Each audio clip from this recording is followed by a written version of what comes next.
Hello, hello, hello, and welcome back to Jody Lewis Creations. In this video, we are starting an inspiration journal. So what I'm showing you here to start talking is I have a few pieces of prickly pear dyed paper, which is what you're seeing with the pinkish purplish color. Mark and I were down in Parker Dam last week and we picked some prickly pear fruit, which I juiced, and it was a lot of work for about 2 quarts of juice. Took me about 2 hours to make it and juice it, but anyway, it's delicious and worth it. What I've done is I have just brewed some coffee in the coffee pot, poured it in my coffee cup, and used about a 2-inch wide paintbrush and painted coffee on various papers, and I will show you where those are sitting in order to dry, because you guys know we are in the RV and space is limited and small.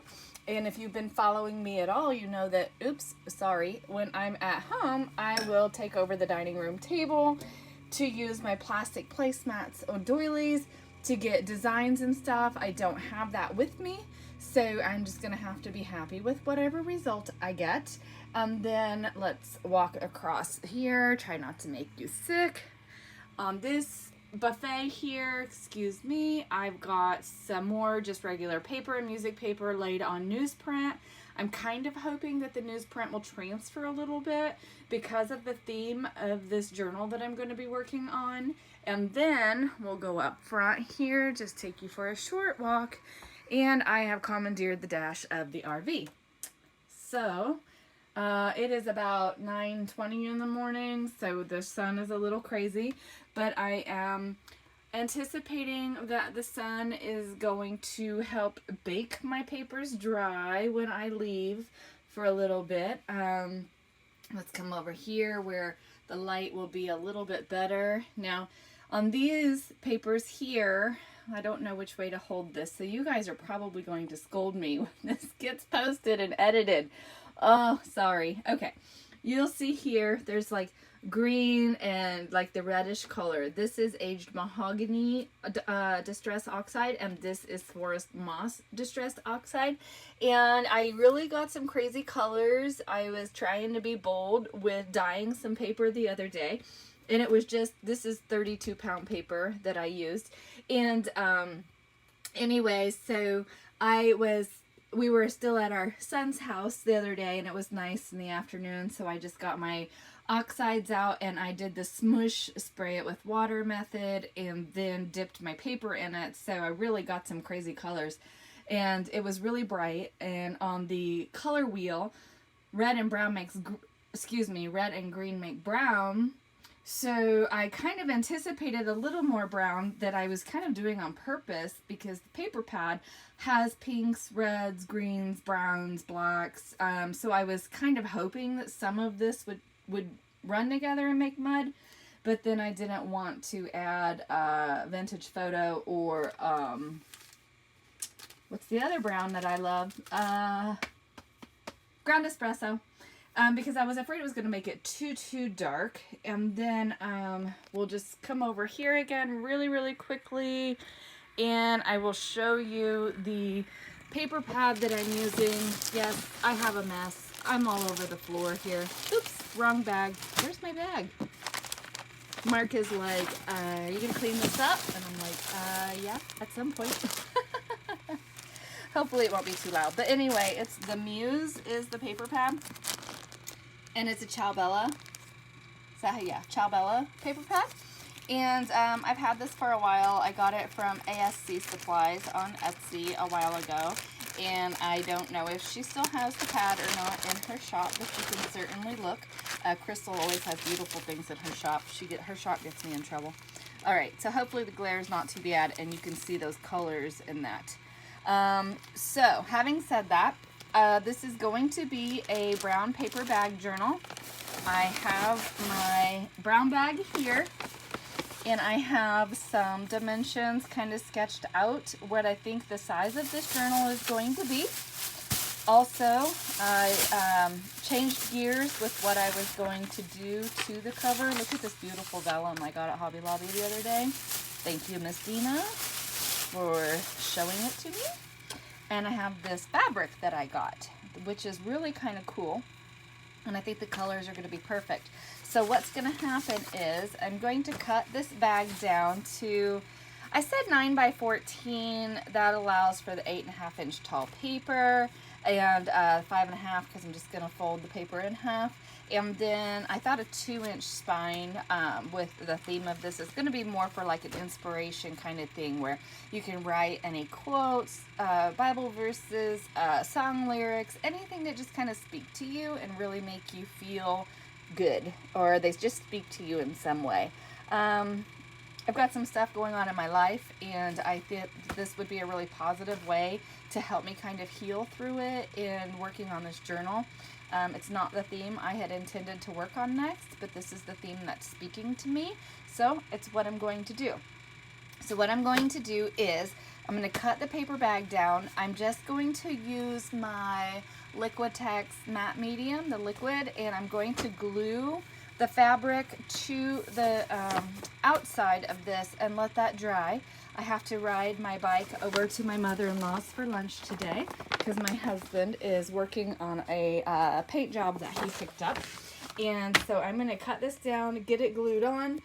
That will allow it to dry. It will be time for me to leave. And then when I get back this afternoon, hopefully it will be dry enough that we can start working with the inside of the journal. So I will be back in just a little bit. Oops. Okay, so I have the fabric glued to both sides and it's gonna dry. I do have some seepage of the matte medium, and I am just gonna let it dry and see what happens. If I feel like it's too shiny when it's dry, then I will just go over the whole thing with the matte medium, and maybe that would give us like almost a faux leather texture, which I would be okay with on this as well. Yes, I'm not perfect on here, but that's okay. I am going to sew around this whole thing. But I think it's going to give us really cool texture once it's dry. Looks like I've got some air bubbles. I'm not that worried about it. I'm going to stitch it. I may wonky stitch the whole thing.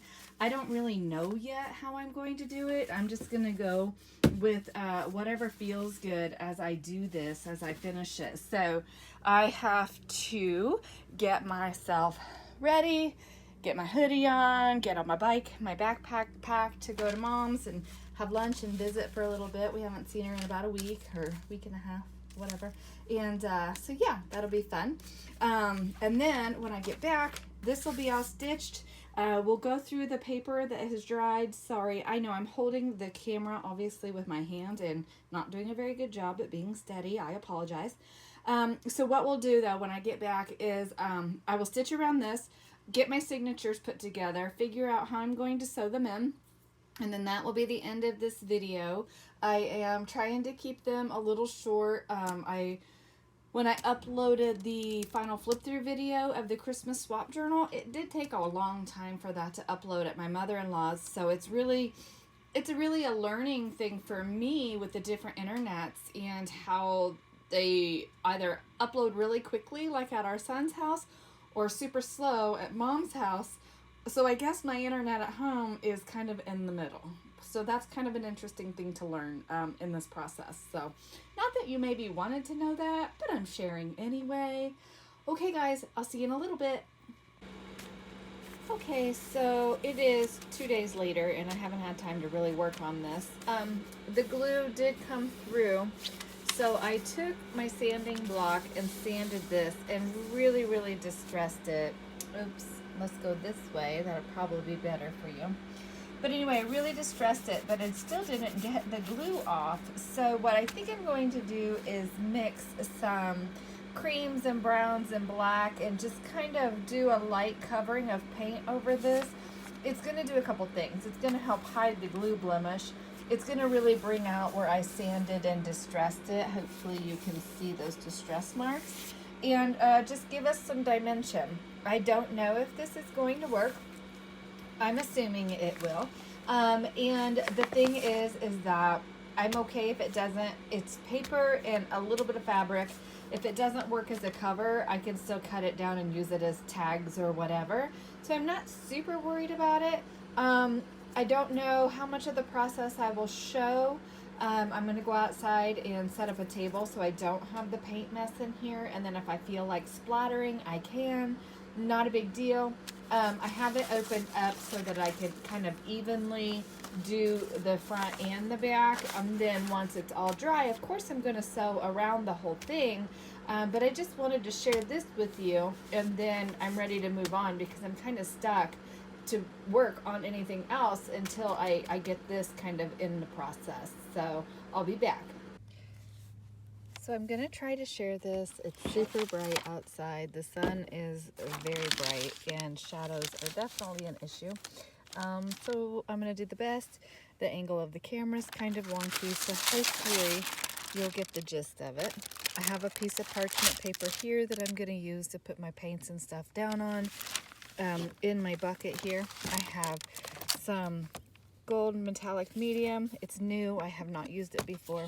It's going to be an experiment. I have my black gesso. You guys have seen that before. My white gesso, the gold metallic medium. In here, I just have my little tubes of paint. Raw umber, yellow ochre, and burnt umber. I have a brayer. I have a really gluey paintbrush that I'm hoping I can at least dry brush with, fan brush for splatters, water to thin my paints, a spatula or a palette knife, and my heat tool. So I'm just going to work on this, and then I will probably fast forward this because I don't really want to talk a whole lot, and the rangers keep coming by, and there's people coming by, and to be perfectly honest, I am a little self-conscious about doing this outside, but I can't make the mess inside the RV. So hopefully the image is good enough that you will kind of get an idea of what I'm doing. This may or may not work. I have no idea, but the only way we know is if we try.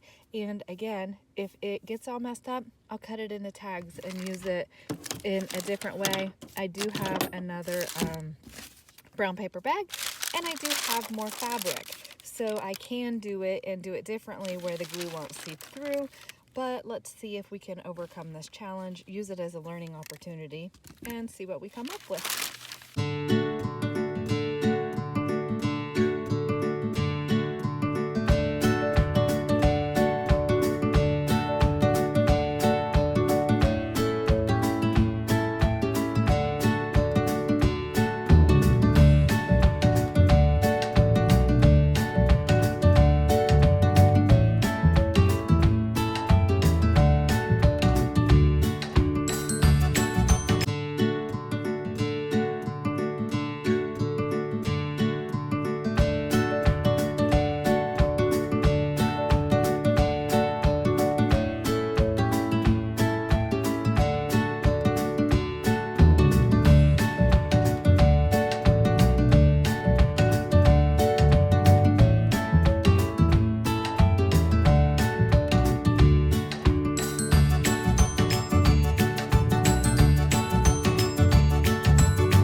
Okay, so I think I'm done. I'm just letting the gold splatters dry, as you can see.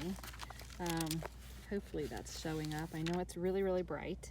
But over here, I have this awesome piece of parchment that we're going to be able to use once it dries. Like this side is super gold, but this side has more of the vintagey feel, which is super cool. I'm totally loving it. I have splatters and gold everywhere. So this is why I cannot do this in the RV. Do you see my table? Do you see the mess I made?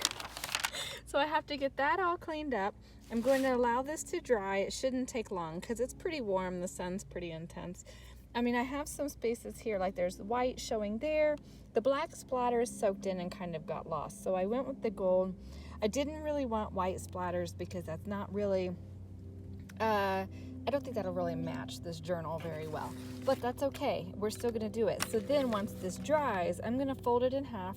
I'm going to just lightly glue my edges because I'm going to get the sewing machine out and sew around it, and maybe a little bit of, I don't think I'm going to do much in the way of wonky stitching. I don't think I have to now that I've kind of painted this cover and somewhat salvaged it. I think I'm pretty happy with it. You know, I didn't want to lose the brown of the fabric in here, and I think I managed to not do that. And even where the glue is still showing through, I think it's going to be okay, and we might just have to get creative with some embellishments or covers or something. But overall, I think it's going to be a good piece. And you know, it is paper, and this made me happy making a mess. I haven't been able to do this really on this trip too much, so I love it. I'm just gonna go with it. So hopefully you guys loved it too. I'll end this video here. I'm gonna have to edit and speed up those pieces where I was painting this or whatever, and I know that the table was shaking. I do apologize. I am on the folding table outside, but I know that you will all give me grace because you understand that we're traveling and I'm trying to do this in the RV. So this is RV crafting and making the most of 50-degree weather and the sunshine. So I will see you all in the next video. If you do like my content, please make sure, oh, I had the microphone covered, so hopefully you could hear all of that. Please make sure if you like my content that you hit the like button. Please leave me a comment, leave me feedback. You guys know how much I just absolutely love hearing from you. Look how fun and sparkly my brayer is now. Anyway, I'm gonna get this cleaned up, get this dried, get it stitched, and in the next video we'll come back, we'll start working on the signatures, and I'm gonna figure out how I'm gonna sew them in, and we'll just keep moving along on this.